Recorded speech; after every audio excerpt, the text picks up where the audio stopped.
Improvements in the process to tackle Canada's immigration delays. In today's video, we will be taking a look at the improvements made by the Canadian Federal Task Force related to immigration delays. The Federal Task Force, which was created to decrease delays in service, has recently stated that, after spending the summer handling the major lineups and waiting times that Canadians were facing at airports, passport offices, and those waiting for immigration applications to be processed, the situation is starting to look better. However, there is still a lot more to be done. Per the task force co-chair, Minister of Crown-Indigenous Relations Marc Miller, there's still a lot of work to do. Sometimes, the immigration process is still not up to the pre-pandemic service level Canadians expect and deserve.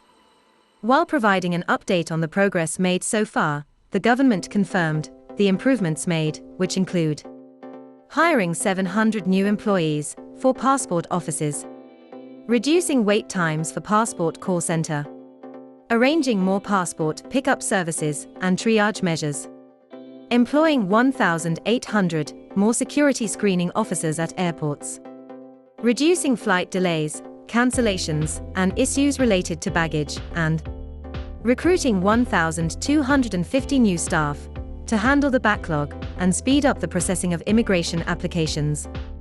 Miller accepted the fact that the issues experienced by Canadians this spring and early summer should not have happened, and that, in some cases, the federal Liberals were slow in responding.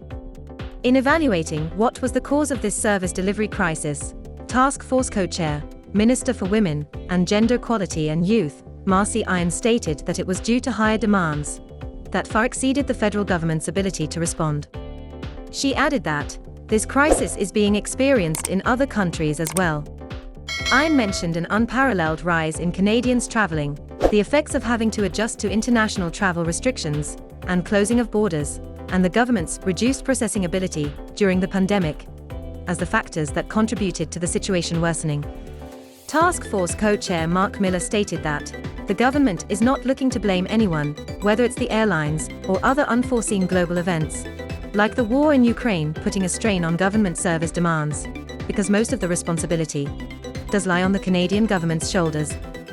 He added that there's a long way to go and see how the administration can get that machinery of government back up and reach the service standard, and then look at the long term as to what the administration should do to fix the problem, whether it is regarding old systems that have not been improved and modernized for decades, or whether it is more people.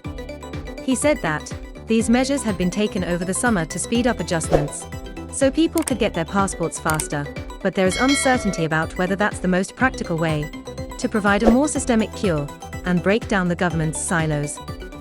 This was all discussed in a press conference that was held alongside the cabinet ministers who have responsibility for handling the issues of long lines at airports as well as passport and immigration offices.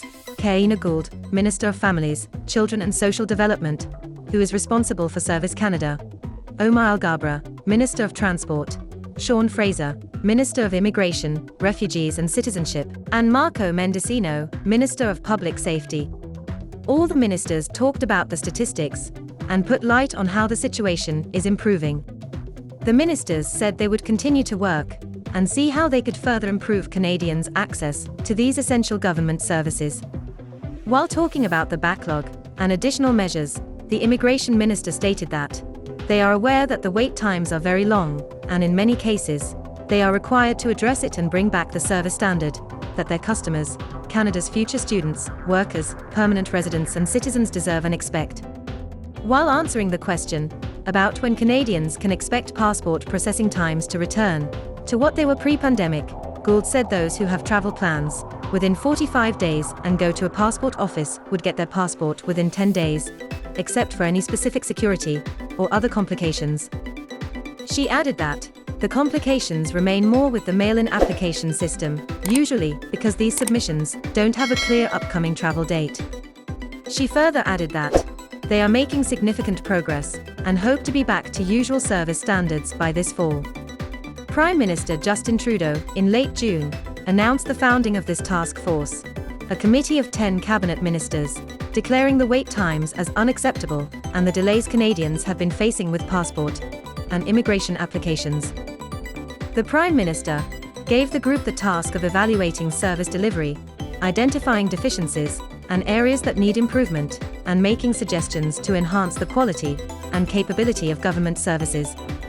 The task force has had meetings 10 times since its creation and says it has been making modifications along the way, but will also be making suggestions to the Prime Minister through the Cabinet. Per Marc Miller, this is what will result in any improvements. We have reached the end of today's video update. Like, share, and subscribe to our channel for more latest updates. Thanks for watching.